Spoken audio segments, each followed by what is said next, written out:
Assalamualaikum warahmatullahi wabarakatuh. Bismillah walhamdulillah wa syukrulillah wassalatu wassalamu ala khairi khalqillah Sayyidina wa habibina Muhammad bin Abdullah. Asyhadu an la ilaha illallah wa asyhadu anna Muhammadan abdu wa rasuluh la nabiyya ba'dah. Alhamdulillah, kita bersyukur kepada Allah Subhanahu wa taala atas segala nikmat dan karunia-Nya pada hari ini, di bulan ini, yaitu bulan yang sangat mulia yang disebut dengan bulan atau di dalamnya ada satu bulan atau hari yang lebih mulia dari semua hari yang kemudian disebut dengan Lailatul Qadar. Alhamdulillah, kita dipertemukan di bulan suci Ramadan dan mudah-mudahan kita bisa melaksanakan semua aktivitas dengan sebaik-baiknya. Sholawat beserta salam tetap tercurah untuk junjungan kita, panutan kita, Nabi kita, Nabi Muhammad SAW. Mudah-mudahan kita semua yang hidup di bulan suci Ramadan ini bisa menyelesaikan semua aktivitas ibadah dengan sebaik-baiknya. Para pemirsa yang dirahmati Allah Subhanahu wa taala, kali ini kita akan membincangkan tentang sujud. Pada bulan suci Ramadan, hampir semua umat Islam itu merasakan kenikmatan puasa, tapi jangan lupa ada kenikmatan yang kedua, yaitu Qiyamul Lail. Sehingga redaksi-redaksi hadis pasti ada yang dinamakan Qiyamul Lail. Seperti man qama ramadhana imanan wa ihtisaban ghufir lahu ma taqaddama min dhanbi.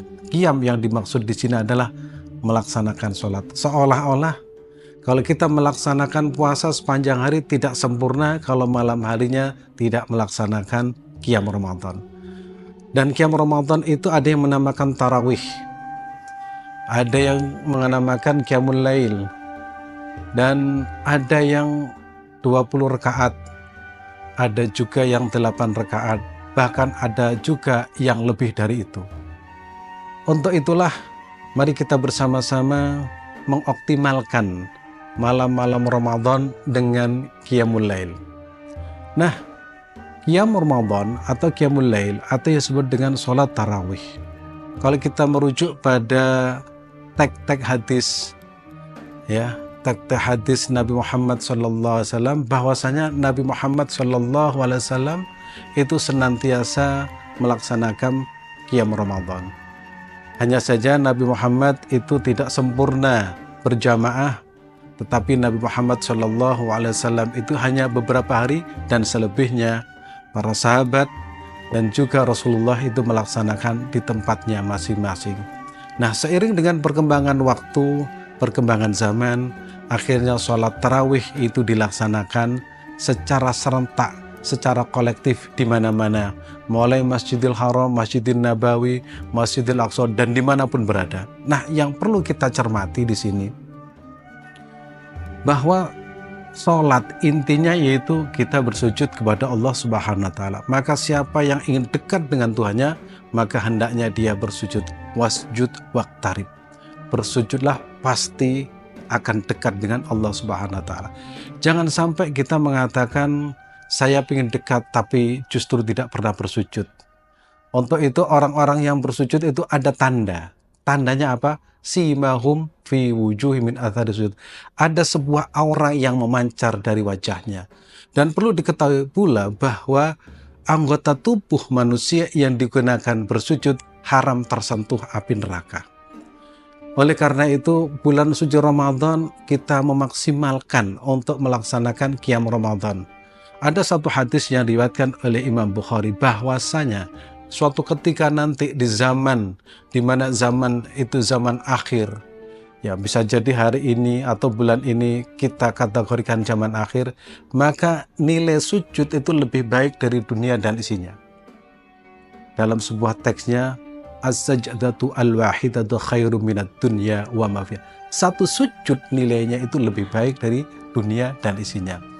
Berarti kalau kita melaksanakan Qiyam Ramadan atau katakanlah memilih yang paling pendek yaitu 8 rakaat, bisa kita hitung berapa kita melaksanakan sujud. Atau kita memilih yang panjang, misalkan 20, berarti kita kalikan berapa sujud kita pada setiap malam. Belum lagi sujud pada sholat fardu. Sehingga dalam kitab tahajud itu dikatakan bahwasanya ada ulama-ulama tertentu, ya para salafus sholeh itu ada yang melaksanakan sholat itu sampai ratusan rakaat.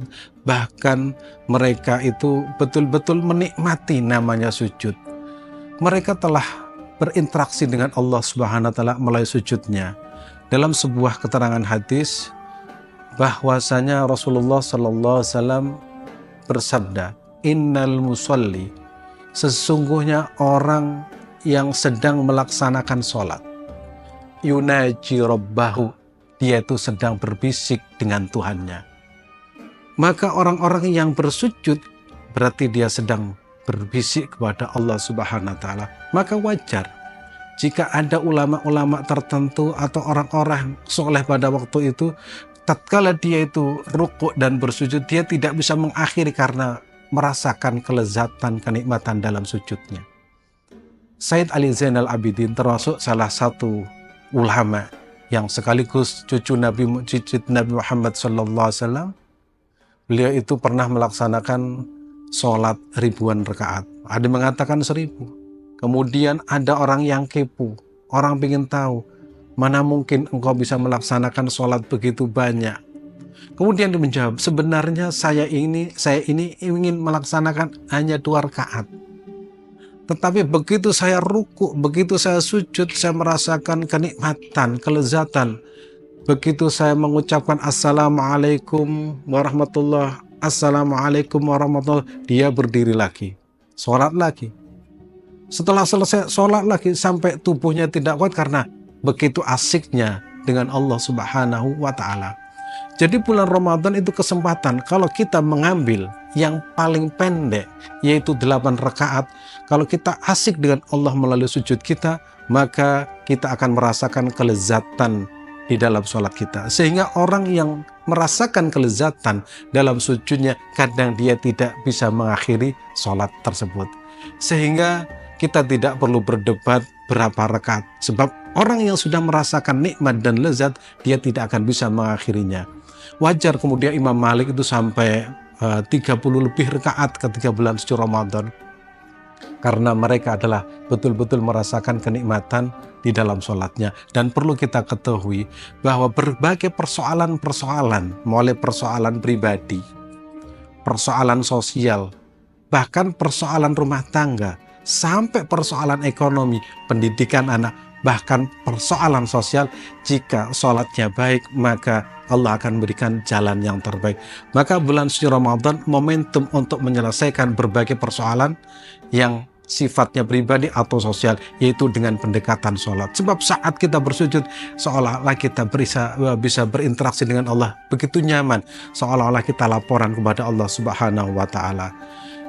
Ibnu Athaillah Iskandari pernah menyampaikan begini, sholat itu as-sholatu mahallul munajat. Sholat itu tempatnya untuk munajat kepada Allah Subhanahu wa taala. Di saat orang kadang tidak memperhatikan kita, bahkan orang yang kita cintai, orang yang sangat dekat dengan kita, kadang mengindahkan dengan kita, tapi dengan sujud Allah memperhatikan kita. Dan yang terpenting, bagaimana memaksimalkan sujud kita di bulan suci Ramadan.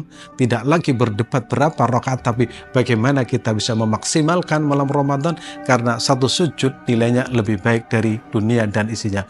Berarti setiap saat kita harus bersyukur kepada Allah Subhanahu wa taala. Bersyukur dengan lisan, yaitu mengucapkan Alhamdulillahirabbil alamin. Bersyukur dengan hati, tampakkan kita bahagia menyambut bulan suci Ramadan karena kita ditakdirkan orang yang bisa melaksanakan sujud. Dan syukur yang ketiga, bagaimana kita menggunakan waktu ini dengan sebaik-baiknya, yaitu memaksimalkan bulan suci Ramadan dengan bersujud kepada Allah Subhanahu wa taala. Mudah-mudahan kita termasuk orang-orang yang senantiasa bersujud, dan kita termasuk orang yang diharamkan masuk neraka oleh Allah Subhanahu wa taala. Ini yang bisa kami sampaikan, mudah-mudahan bermanfaat. Wallahu a'lam, wabillahi taufiq walhidayah. Assalamualaikum warahmatullahi wabarakatuh.